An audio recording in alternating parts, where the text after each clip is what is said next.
Hello again, welcome to today's attempt of a Murdle puzzle. This is Hangman+Wordle, and you'll see why after I've started with yesterday's answer of Elide. Not the most common of words, but it does use some pretty common letters. Let's see if they're useful today. They are. Two of them are correct, the I and the D.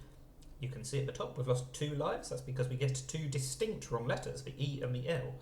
Now clearly we did guess 2 wrong E's, but you only lose 1 life for that in this game, which I'm very glad about because it is difficult enough as it is. You start with 10 lives, they can all lose, they can all be lost very easily. But not today, so far.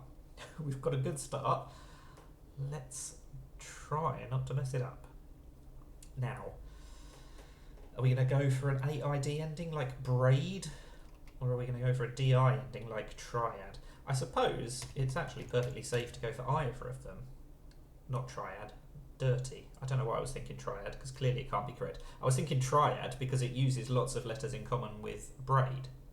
But even if it's dirty, we'll get the R, so I think this is not a bad plan. Oh, it's an ID ending, but not AID. And it's not lurid, because we've just ruled out the L. So what is it going to be? Is the R going to be first or third? Can't be rabid, because we've ruled out the A. Or rapid, because at least then we can use the P but not the A. What can we do? R-O or R-U? Something?